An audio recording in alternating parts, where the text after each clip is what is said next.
It was over, he was leaving, and he wasn't coming back. The marriage had started out wonderfully.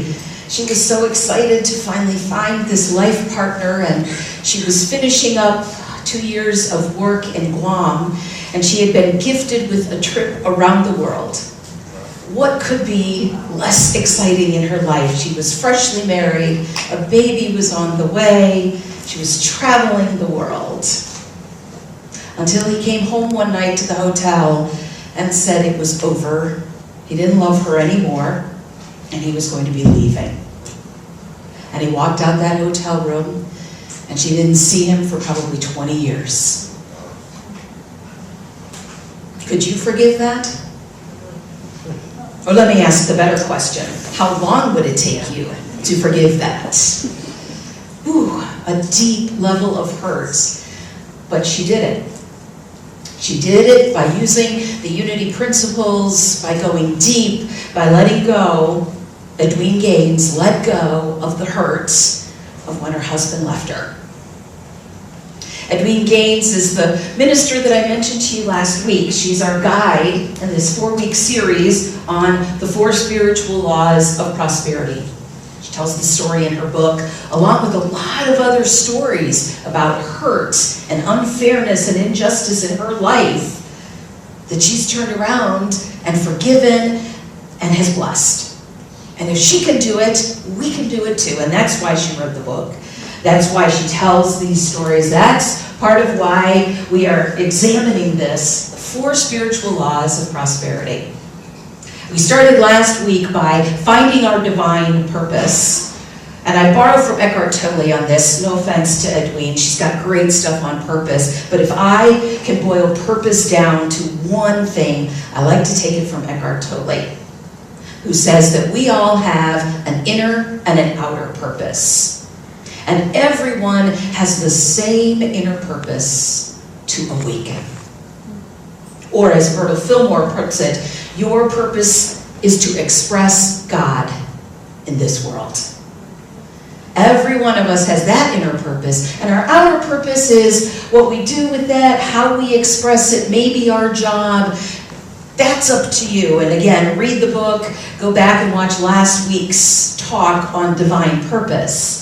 So once our divine purpose is set, when we understand why we're truly here on a spiritual journey, the next law that we're going to look at then is forgiveness.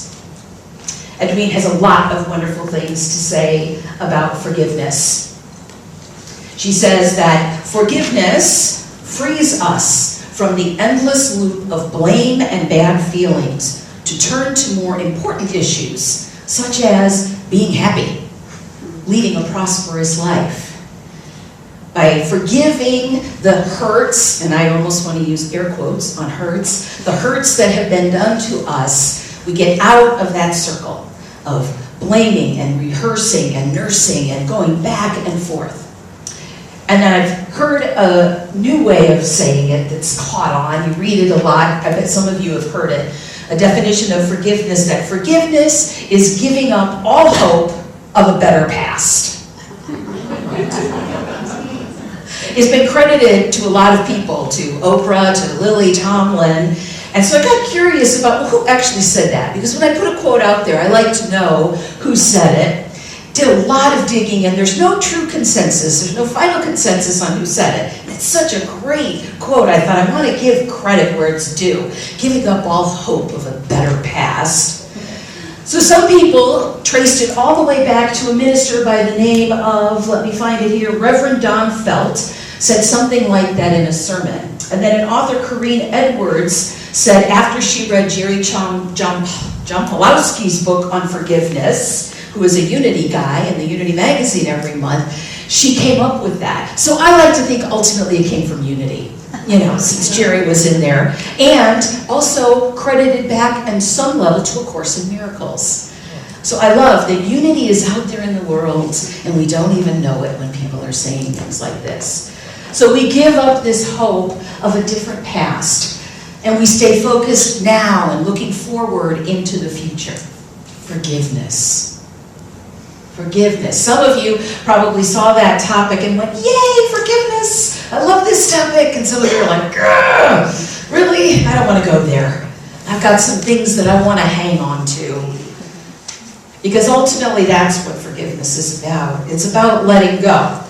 Edwene says, not forgiving and holding on to resentments is like stabbing somebody else and stabbing yourself rather, and expecting them to feel the pain. Swallowing the poison yourself and thinking someone else is going to die. Because resentments are like big boulders, big rocks, and if I had a prop up here, it would be a big sack of rocks on my back. And when I'm resenting and I'm walking around and I have this on me, it's heavy. And the person who I think wronged me, they're out living somewhere. They may have no idea that you think they hurt you. And so you let down this big bag of rocks and you realize that you're freer. Now, Edwene has also been around the block a few times, so she says this too. I know that it's hard. We want to think, why do I have to do all the work when they wronged me? I'm tired of doing all the work. Well, because it's the right thing. It's the healing thing, it's the loving thing, and it's what God asks of us. We have jumped into the deep end of the pool with forgiveness. We have jumped into something that is hard to do sometimes on a human level, but on a spiritual level, it's all upside. It's all good. Forgiveness is a place where the human and the divine really come together.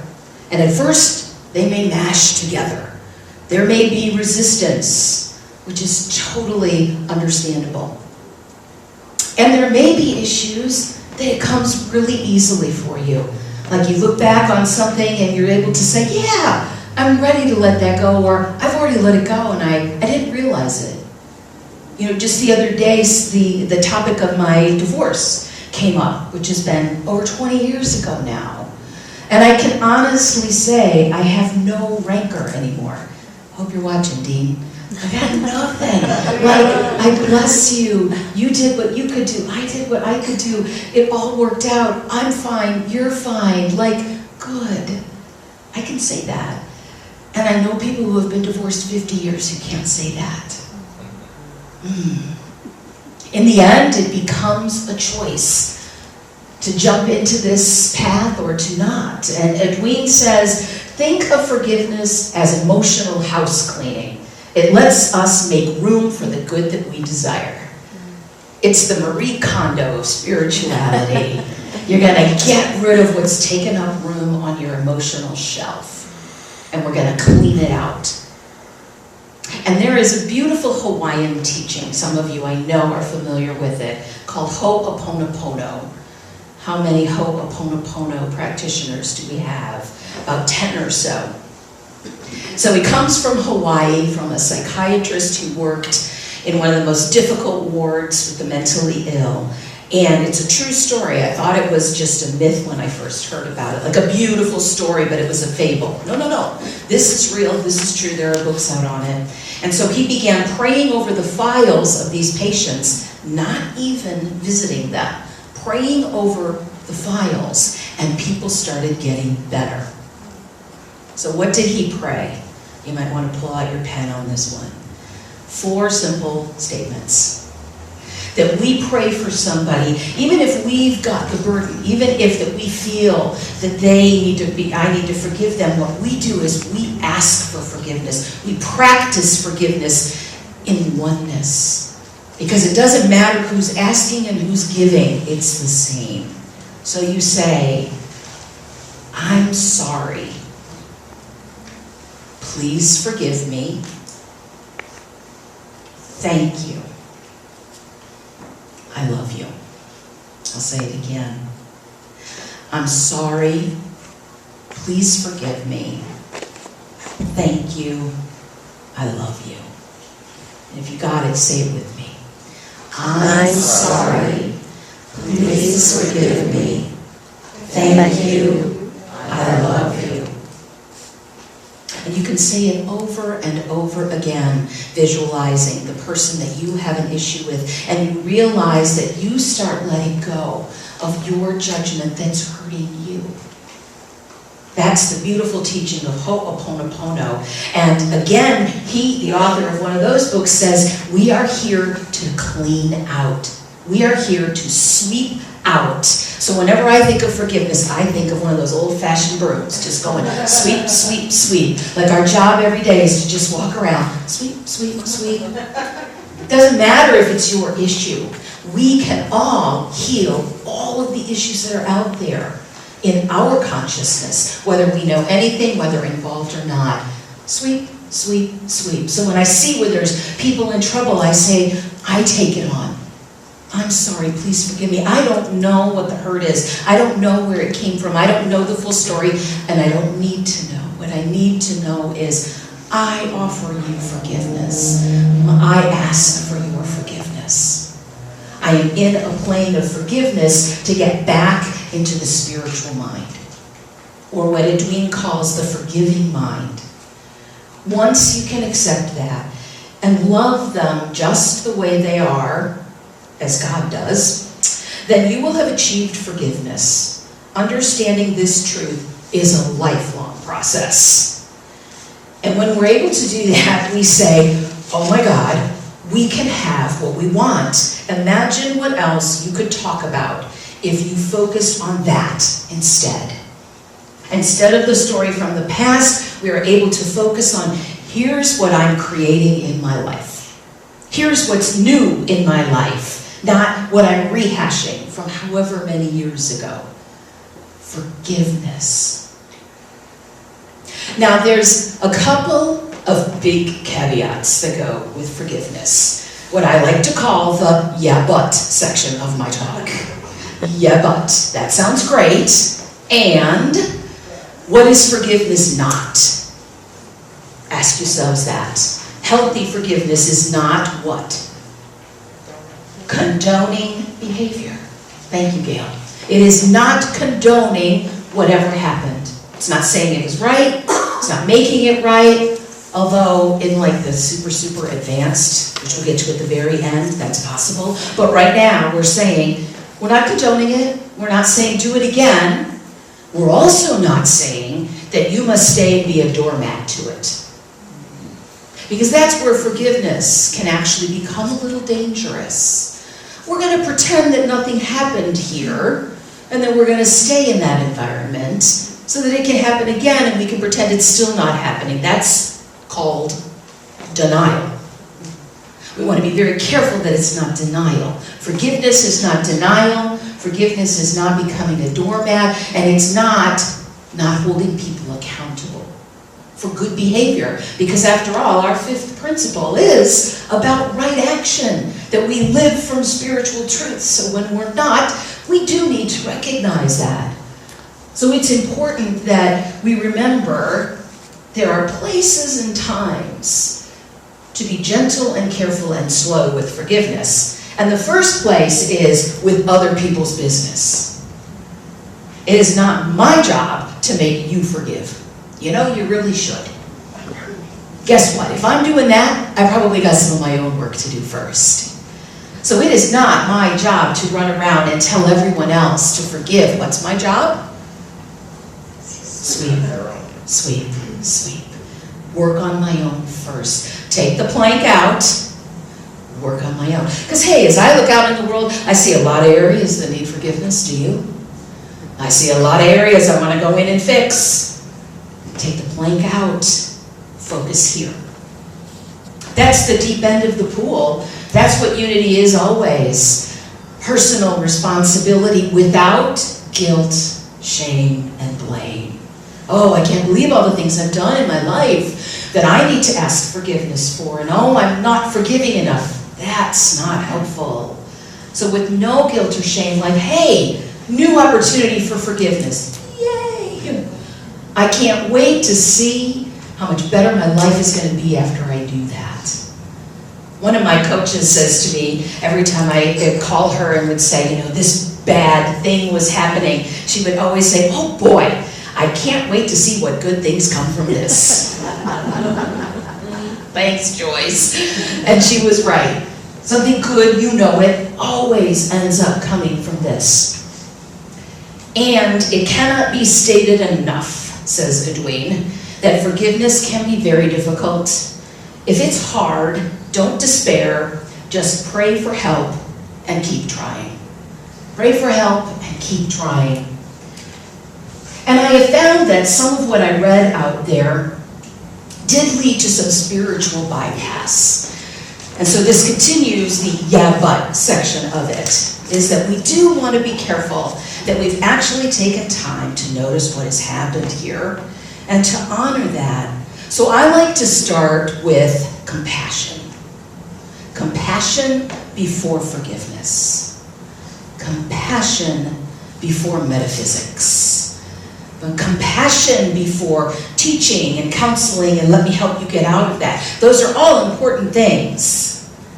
But my personal path is to have compassion first and to meet people where they are and say, I see you're hurt.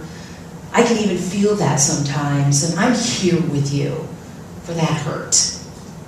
And then when that person's ready, or when I'm ready after giving myself self-compassion, when it's time to move on. Now there's another school of thought, and they both have merit, and it's the Edwene school of thought, and it's the more in your face, I'm not going to coddle you, okay? And so she tells this story in her book about her child abuse. So she was a victim for many years of sexual abuse as a child. One of the deepest hurts I think that we can have. And she says that after a number of years, she was well into her adult years, that her spiritual teacher finally said to her, you need to get over this.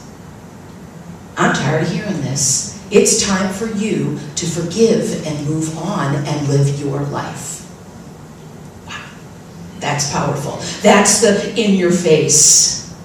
And sometimes that's called for, I'll let you decide. When you work with a counselor, or you work with me, or you work with yourself, check in. Do I need a little push here? Do I need a nudge? Or did I not get enough love and understanding around this? I have empathy partners, and we call each other up and we say, I don't need you to fix it. I know I'm going to forgive it eventually, but right now, would you just give me some empathy? Like, this hurt. Yeah, get a hug. I think that's really helpful. That's me. So, there is no one answer, right? There's no one answer for how to treat a disease or how to come to forgiveness. There are ideas, there are possibilities, there are choices in our teachings. And I love to present that to you. So whether you go the rough route, whether you look at the person who has been hanging around at the pool, not getting in to be healed for 38 years. And you come upon this guy and you say, Guy, why aren't you getting in the pool to get yourself healed? And he says, oh, I can't. There's always somebody ahead of me. I'm never the first one in the pool. 38 years, here I sit on my mat and I can't really do it. Maybe you're the one who says, Guy, what does he say? Pick up your mat and walk. That's choice one from Jesus. Pick up that mat and walk. He's not having any of it. He's had 38 years at the pool. But then there's another Jesus. There's another Jesus on the cross. And his last words are, forgive them. They know not what they do. Forgive them. Even Jesus didn't have one way to practice forgiveness. There are many ways that we can practice it. Here are a few that Edwene recommends and that I've added to. Number one, journaling. If you've got that hurt, journaling is a great way to start getting it out. Counseling is another wonderful way. I offer spiritual counseling, but this is usually something that gets in, if it's a deeper psychological need, we need a therapist to help us with that. Take an inventory. It said that every night Charles Fillmore looked back over his day and said, was there anyone I put out of my heart today? Was there anywhere that I felt something that I want to forgive? And so he would write that down. Also, stay in your own business. The more we get into everybody else's business, the more hurts we have that we have to go clean up. Like, let people live their lives. Let them work on that. Work on your own business, and you'll have so much less business to work on. And always pray, pray, pray, pray. I like to say, if I'm not willing to forgive, I can say, I'm willing to be willing. And if that's too much, I can say, I'm willing to be willing to be willing. As many of those as you need to. Maybe someday, that kind of thing. Edwene tells the story of someone she was working on forgiving, and she said, I forgive you, you old son of a... That's where it started for her. And if that's where you start, that's okay. And two other things I have found really helpful around forgiveness. One is my favorite teacher, Byron Katie. Do a worksheet. If something stresses you out, if you can't forgive someone, that's a stressful thought, write it down, question it, turn it around. In Edwene's case, with her story of the husband left, she probably would have started with, my husband shouldn't have left. Well, is it true? Well, he left, so apparently reality says he should have. And then how do I feel? Horrible. Who would you be without the thought my husband shouldn't have left? Oh, well, I would notice the life that I have here. I would take care of the daughter that I do have. And then I turn it around and say he should have left. Are there some good reasons that he's left? Well, at least he left now and I can put my life together. At least I didn't have another child with him. At least. And so by the time her daughter graduated from college, she was able to sit down with her ex-husband and his new wife, and she was at a place of forgiveness that it actually did work out for her good. And then we can use the teaching of the empowerment dynamic that I've talked about a couple of times, where the core message is to move from victim to creator. Yes, this happened. Now what? Yes, this happened. Now what? I can't wait to see. And A Course in Miracles is perhaps one of the deepest teachings on forgiveness. So much to read in A Course in Miracles. Forgiveness is still and quietly does nothing. It offends no aspect of reality, nor seeks to twist it to appearances that it likes. It merely looks and waits and judges not. Do nothing and let forgiveness show you what to do. Forgiveness recognizes that what you thought your brother did to you has not occurred. It does not pardon sins and make them real. It sees there was no sin. The advanced level that in the end is seen through a spiritual lens. Once we've healed, once we've looked at it psychologically, once we've gotten support, I hope that you'll find practicing forgiveness leads you to understand that in the human world, forgiveness leads to peace. And in a spiritual world, there was never anything to forgive in the first place. Namaste. Let us now enter into this sacred time together, meditation, time just for you to let go and to travel back to the true essence of you. I begin by noticing the breath and by noticing the body sitting tall and relaxed, releasing the stress. And I let each breath come on its own time. And I release it on its own time.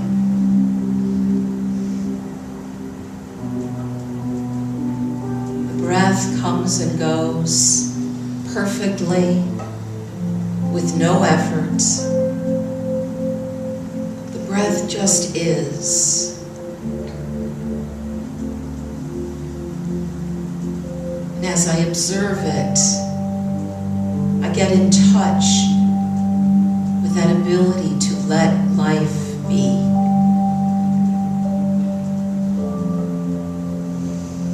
It is a beautiful thing. Every moment of my life, I am supported. I am filled with all that I need. This life here, connected to God, is filled with ease.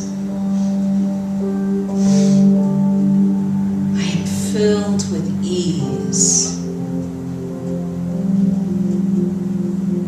as I gently let life flow in front of me. And I may notice a thought come and go. I may notice a sensation in my body. And while it is part of me, I'm also observing it as something independent from me that comes and goes without attachment. I notice life, perfect and whole. And as I notice it, I become it. I become that which is not attached, but is connected to all things.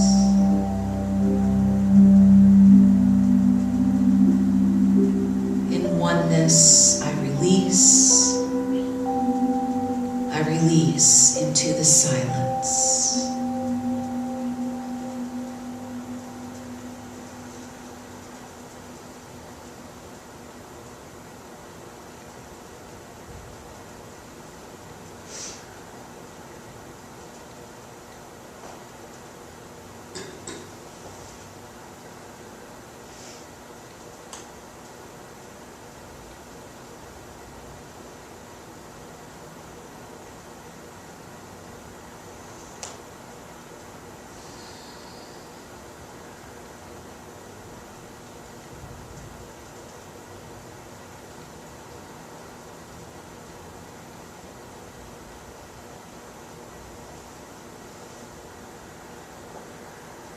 I am loved.